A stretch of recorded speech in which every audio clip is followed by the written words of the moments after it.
O ministro de Justiça e Segurança Pública, Sérgio Moro, se manifestou hoje pelas redes sociais sobre a sessão da Comissão de Constituição e Justiça do Senado, onde respondeu a questionamentos dos senadores por mais de 8 horas, após a divulgação de supostas conversas montadas a partir do hackeamento de celulares de membros do Ministério Público. Em sua mensagem, Moro agradeceu aos senadores pela oportunidade para esclarecer os fatos alusivos à invasão criminosa dos celulares de agentes públicos e à sua divulgação sensacionalista. Veja o discurso inicial de Moro na sessão da CCJ do Senado. Bom dia, senadores, senadoras. Gostaria de cumprimentá-los todos. Peço escusa aqui por não nominá-los todos, mas na pessoa da presidente da comissão, a senadora Simone Tebet. Cumprimentar também jornalistas presentes, senhoras e senhores. E, de fato, eu me coloquei à disposição para prestar esclarecimentos. Evidentemente, não tem nada que esconder. A ideia foi vir aqui espontaneamente esclarecer muito em torno desse sensacionalismo que está sendo criado em cima dessas notícias. E eu agradeço, tenho apenas a agradecer aqui essa oportunidade. Eu não devo usar os 30 minutos, mas eu queria fazer alguns esclarecimentos adicionais. Acho que tem que compreender inicialmente o que foi a Operação Lava Jato. Nós tínhamos no Brasil uma tradição de impunidade da grande corrupção. Essa tradição foi rompida, em parte pela Operação Lava Jato. Antes, o próprio Supremo Tribunal Federal já tinha também rompido com essa tradição através da ação penal 470. E o que foi revelado ali dentro da Operação Lava Jato? Havia um grande esquema criminoso que envolvia o pagamento de vantagem indevida ou propina de maneira sistemática por empresários em contratos da Petrobras a diversas autoridades públicas, dirigentes da estatal, da Petrobras, outras autoridades, agentes políticos. Havia um esquema duradouro e permanente ali que havia comprometido a integridade da Petrobras. Não foi um trabalho fácil. Boa parte desse trabalho ficou concentrado lá na 13ª Vara. O Ministério Público e a Polícia faziam o seu papel de investigação e de persecução, e eu decidia os requerimentos que ali eram apresentados. Eu levantei aqui alguns dados relativos à 13ª Vara. Foram mais ou menos 90 denúncias apresentadas pelo Ministério Público. Dessas 90 denúncias, 45 ações foram sentenciadas. O Ministério Público recorreu de 44 dessas 45 sentenças. Se falou muito em conluio. Aqui é um indicativo claro de que não existe conluio nenhum, inclusive divergência. 44 recursos de 45 sentenças. Foram 291 acusados no total. Foram 211 condenações, 63 absolvições. Um percentual aqui de 21% de absolvições. Também é um indicativo de que não há qualquer espécie de convergência absoluta entre o Ministério Público e o juízo, ou entre a polícia e o Ministério Público. Tem aqui um dado, foi levantado pela minha equipe, sobre prisões cautelares, que às vezes é uma questão que chama mais atenção. 298 requerimentos de prisões cautelares, seja preventiva ou temporária. Houve 207 deferimentos, 91 indeferimentos. Ou seja, também a demonstrar que não existe qualquer espécie de convergência entre Ministério Público e juízo necessariamente. Foi sempre tudo isso avaliado com base nas provas, com base nos requerimentos, e as provas, vamos dizer, inegavelmente eram muito sólidas. Diretores da Petrobras, especialmente com milhões de euros, milhões de dólares no exterior. Acordo de colaboração, gerente da Petrobras que devolveu até 98 milhões de dólares, que evidentemente ele tirou de algum lugar. Em relação a empresários ou alguns agentes políticos, também prova da vantagem indevida que foram pagos para essas pessoas, contas na Suíça, favores materiais de toda espécie. Mas o mais importante é avaliar a operação, o resultado que ela obteve. essa quebra do padrão de impunidade da grande corrupção no Brasil. É claro que é muito ainda para fazer, é isso que se dispõe a fazer o governo, é isso que se dispõe a fazer o Ministério da Justiça e da Segurança Pública, juntamente com o Congresso Federal. Mas são inequívocos os resultados, os bons resultados da Operação Lava Jato. Tem aqui um dado que até 7 de julho de 2019 foi devolvido em dinheiro à Petrobras cerca de 2 bilhões 767 milhões que foram recuperados nessas investigações criminais. É um número que nós não temos um paralelo, está dentro do nosso histórico processual. Quanto à invasão dos aparelhos celulares, há mais ou menos 30 dias ou 2 meses, recebi uma informação que aparelhos celulares de procuradores da República, envolvidos na Operação Lava Jato, teriam sido objeto de ataque. Foram abertas investigações para a apuração desses fatos, junto à Polícia Federal. Em 4 de junho, agora mais recentemente, por volta das 18 horas, o meu telefone celular sofreu um ataque. Eu estava com ele em cima da minha mesa, eu vi, foram 3 ligações com o meu próprio número, tá? Um número clonado, 3 ligações. Pelo que nós levantamos, não importa se atende ou não a ligação, tá? Depois dessas 3 ligações, alguém me mandou uma mensagem perguntando se eu tinha entrado no Telegram. Tá? O que aconteceu? A pessoa clonou o meu celular, realizou esses telefonemas. Através disso, eu não entendo muito bem tecnicamente, mas parece que se obtém um código. E com esse código, a pessoa abriu uma conta em meu nome no Telegram. Tá? Eu não uso o Telegram desde 2017. Usei uma determinada época. 2017, eu não lembro exatamente o período, eu parei de utilizar. Tá? Em princípio, o conteúdo do meu celular não foi acessado. Pelo menos nós não temos nenhuma evidência nesse sentido até o presente momento. O que nós fizemos? Nós chamamos a Polícia Federal. No mesmo dia, a Polícia Federal examinou o meu aparelho celular. Posteriormente, eu entreguei o meu aparelho celular à polícia. Essas afirmações que têm sido feitas aqui, eu não teria entregue, são falsas.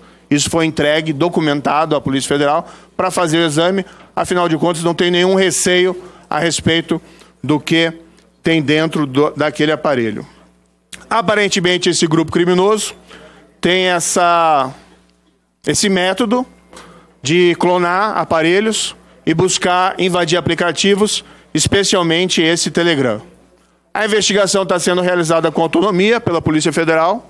Eu já disse mais de uma vez no passado, o meu papel como ministro da Justiça é um papel estrutural, tá? Apenas para garantir também a autonomia dos órgãos vinculados ao Ministério da Justiça. Então, eu não acompanho para e passo cada um desses acontecimentos. A minha opinião em particular, embora esses fatos estejam sendo investigados e a conclusão vai depender do fim das investigações, é que existe um grupo criminoso organizado por trás desses ataques. Afinal, há uma grande quantidade de pessoas que sofreram invasões ou tentativas de invasões, o que aponta para a improbabilidade de que seja um hacker isolado. Do outro lado, foi percebido, eu percebi isso particularmente, principalmente depois da invasão do meu aparelho, diversas medidas que eu apontaria como uma espécie de contra-inteligência do grupo criminoso organizado. Por exemplo, o grupo de hackers utilizando aparelhos invadidos, clonados, para fingir ser uma pessoa com algum caráter brincalhão. Isso foi divulgado, inclusive, na imprensa, que no dia da invasão, da clonagem e da abertura de uma conta no Telegram por esse grupo de hackers interagiu, fingindo ser eu, com uma apresentadora de TV. Tem um programa, O Protagonista, lá no Paraná, e a apresentadora ou apresentador achou que era eu. Depois veio a notícia, também nos dias seguintes, do grupo de hackers interagindo com um conselheiro do Conselho Nacional do Ministério Público, fingindo também ser um desses conselheiros. Esse final de semana, todos devem ter observado que circulou nas redes sociais uma mensagem de WhatsApp informando que havia sido descoberto quem era a fonte dos vazamentos, que seria um procurador da República traidor. Ou seja, não teria havido invasão nenhuma, segundo esse WhatsApp, mas sim o procurador da República que teria simplesmente se revoltado com algo e utilizado, repassado aquelas mensagens. Só que essa afirmação é pura contra-inteligência, não confere com o fato comprovado das invasões ou tentativas de invasões hackers. Inclusive a minha, que eu presenciei objetivamente. Isso é objeto também de perícia pela Polícia Federal. Então quem faz essas operações de contra-inteligência não é um adolescente com espinhas na frente do computador, mas sim um grupo criminoso estruturado. As pessoas têm me perguntado se esse é um ataque à Lava Jato, se esse é um ataque a movimento anticorrupção brasileira. Eu acho que sim, mas acima de tudo esse é um ataque às instituições. Nós temos ouvido muitas histórias de que jornalistas também teriam sido hackeados ou sofrido tentativas de hackeamento, vários outros procuradores, e até chegou já para mim informação de que parlamentares poderiam ter sido. Claro que aí depende dessas pessoas revelarem esses fatos, e depende também das investigações que correm em sigilo. Ontem houve uma operação da Polícia Federal que desmantelou um grupo em Santa Catarina que fazia esse tipo de coisa, para vender proteção a grupos políticos, mas ainda é um tanto quanto incerto se se trata do mesmo grupo ou não. Vai depender da conclusão das investigações. No dia 9 de junho, eu fui surpreendido pela divulgação, por esse site, das mensagens supostamente trocadas entre mim e o Deltan Delagnol. Vamos colocar assim, que a divulgação dessas mensagens está ali repleta de sensacionalismos, uma exacerbação sobre o conteúdo dessas supostas mensagens. O veículo não me consultou previamente à publicação da matéria, violando aí uma regra básica do jornalismo, colocou lá uma desculpa de que tinha medo de ser censurado ou sofrer alguma espécie de busca e apreensão. Isso não foi feito desde então. O próprio veículo, apesar de colocar isso, no dia 13, veiculou novas supostas mensagens, sem novamente realizar qualquer consulta prévia a respeito desse conteúdo, mais uma vez violando essas regras básicas do jornalismo. Tenho tido muita cobrança no sentido, olha, tem que dizer se as mensagens são autênticas ou não são autênticas. O fato é que eu não tenho mais essas mensagens no meu aparelho celular. Como eu disse, eu utilizei o Telegram um determinado período. Em 2017, salvo engano, coincidentemente com aquele período em que foram noticiadas invasões hackers na eleição norte-americana, eu acabei achando que aquele modo, aquele aplicativo de origem russa não era um veículo lá muito seguro. Eu saí do Telegram desde então. Então eu não tenho essas mensagens para eu poder afirmar se aquilo é autêntico ou não. O que eu vejo ali, nas mensagens que foram divulgadas, tem algumas coisas que eventualmente posso ter dito. Tem algumas coisas que me causam estranheza. Mas o fato é que, ainda que tenha alguma coisa ali verdadeira, essas mensagens podem ser total ou parcialmente adulteradas. Às vezes até com mudança de trecho ou mudança de palavra para caracterizar uma situação de escândalo que, no fundo, é inexistente. Desde o primeiro momento, podem lá examinar as notas que nós emitimos desde o início, nós sempre nos referimos como supostas mensagens. Eu não tenho como me certificar da autenticidade disso.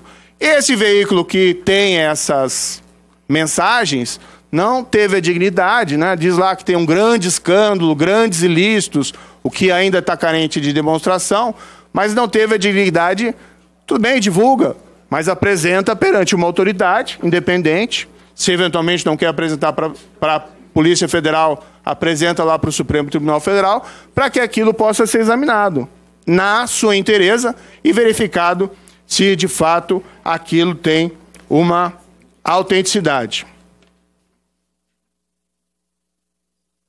chamou a minha atenção, examinando, por exemplo, que as mensagens, nós não temos a memória, mas, por exemplo, chamou a atenção as mensagens que foram divulgadas naquele primeiro domingo, a atribuição do diálogo feita ao Procurador da República, ele é dominado como Dalagnou. As mesmas mensagens que foram divulgadas por esse site na quinta-feira seguinte, o procurador já é denominado como Deltan. Então fica a dúvida, isso foi tirado do material original ou eles estão editando o material e fazendo ali os apontamentos e atribuições que eles entenderem pertinentes. Então eu queria saber como é que eles estão, qual o critério que eles estão adotando para poder atribuir a autoria dessas mensagens a um ou outro, inclusive aqui as minhas. De todo modo, como eu disse, embora não reconheça que as mensagens sejam autênticas ou não possam ter sido parcial ou totalmente adulteradas, o fato é que várias pessoas, lendo essas mensagens, não identificaram, ao contrário de todo o sensacionalismo do site, ali ilícitos, ilegalidades ou qualquer espécie de desvio ético. Vamos esclarecer para quem não conhece, mas aqui há vários ex-juízes, ex-policiais, ex-advogados. Vamos esclarecer que na tradição jurídica brasileira não é incomum que juiz converse com advogado, que juiz converse com promotor. Isso acontece todo momento, juiz conversando com policial. E no caso do juiz criminal, é muito comum, já que o juiz é responsável tanto pela fase de investigação como pela fase do processo, que receba policiais e procuradores e se converse sobre, vamos dizer, diligências que vão ser requeridas, diligências que vão ser cumpridas. Isso é absolutamente normal. Então, por exemplo, chega lá o procurador e fala, vou requerer a prisão preventiva do fulano X. O juiz fala, olha, para requerer isso tem que ter uma prova muito forte. Isso é normal. Chega o advogado e pede lá, doutor, eu quero a revogação da prisão preventiva do meu cliente. Aí o advogado chega, doutor, eu quero revogar a prisão preventiva do meu cliente. O juiz fala, olha, seu cliente foi preso por isso, por isso, por isso. Para essa revogação, seria interessante demonstrar isso, isso e isso. Isso são diálogos absolutamente corriqueiros dentro da tradição jurídica brasileira, que não é a mesma, vamos colocar aqui, tradição de outros países, onde existe uma separação mais estrita entre esses personagens, ou a comunicação é muitas vezes mais formal. Foram divulgados, desde que foram divulgados a matéria, várias pessoas se manifestaram em jornais, afirmando essa normalidade. Podia destacar vários aqui, mas, por exemplo, nesse final de semana teve uma longa entrevista do ex-ministro Carlos Veloso, presidente do Supremo Tribunal Federal, afirmando a normalidade desse tipo de diálogo. Hoje foi publicado no Estado de São Paulo um artigo também da ex-juíza e ex-parlamentar Denise Frossard na mesma linha. Tem vários depoimentos e afirmações nesse sentido. A questão do aplicativo de encaminhar eventualmente uma mensagem, é apenas porque ali existia uma dinâmica muito trabalhosa dentro da 13ª vara e eventualmente pode ter havido alguma troca de mensagens, mas nada que não seria normal dentro de uma conversa, inclusive presencial, uma audiência informal entre juiz, procurador, advogado ou delegados. Não estou dizendo, mais uma vez, que eu reconheço a autenticidade dessas mensagens, eu não tenho como fazer isso. Mas dos textos que eu li, eu particularmente, e muitas outras pessoas que se pronunciaram a respeito dessas mensagens, não viram qualquer espécie de infração. O que eu posso assegurar, embora eu não tenha mais essas mensagens arquivadas, o que eu posso, no entanto, assegurar é que, na condução dos trabalhos como juiz no âmbito da Operação Lava Jato, eu sempre agi conforme a lei. E aplicar a lei para esses casos de grande corrupção, que envolviam criminosos poderosos, não era algo exatamente fácil. Aí isso envolveu muita dedicação, muito esforço, tá? Não foi algo fácil, eu fui sempre, constantemente, vítima de ataques. Pensei que saindo da magistratura e vindo a assumir essa posição de ministro, esse passado, esse revanchismo, esses ataques ao trabalho de juiz, enfrentando ali a corrupção com a aplicação imparcial da lei, teriam acabado, mas, pelo jeito, aqui me enganei. O que existe aqui, de fato, e para resumir, é uma invasão criminosa por um grupo criminoso organizado que tem por objetivo ou invalidar condenações por corrupção e lavagem de dinheiro ou obstaculizar investigações que ainda estão em andamento e ainda podem atingir pessoas poderosas, ou um simples ataque às instituições brasileiras. Enfim, na minha avaliação, eu sempre entendi que a única coisa que eu fiz foi aqui cumprir o meu dever, e pretendi cumprir esse dever com a máxima correção. Essas reações eram esperadas, já ocorreram no passado. Eu confesso que dessa vez fiquei surpreendido pelo nível de vilania e de baixeza dessas pessoas responsáveis pelos ataques, e pela ousadia criminosa de invadir ou tentar invadir telefones de procuradores da República, inclusive o telefone do ministro da Justiça, e utilizar isso não para fins de interesse público, mas sim para minar os esforços anticorrupção, que não foi, vamos dizer assim, uma conquista de um grupo de procuradores, de policiais ou das instituições judiciárias, não só minha, mas também de juízes de outras instâncias, mas sim foi uma conquista da sociedade brasileira. Foi a sociedade brasileira que, nos últimos 5 anos, foi a mola propulsora desses esforços anticorrupção. E o que se tem aqui disfarçado de ataques criminosos hackers e supostas divulgações sensacionalistas para fins de interesse público é um ataque a essas conquistas da sociedade brasileira nos últimos 5 anos. É isso, senadora. Se você apoia Jair Bolsonaro, curta este vídeo, manifeste a sua opinião e compartilhe para que a vontade do povo brasileiro seja conhecida. Inscreva-se no canal para ter acesso gratuito ao nosso conteúdo. Uma produção Folha Política.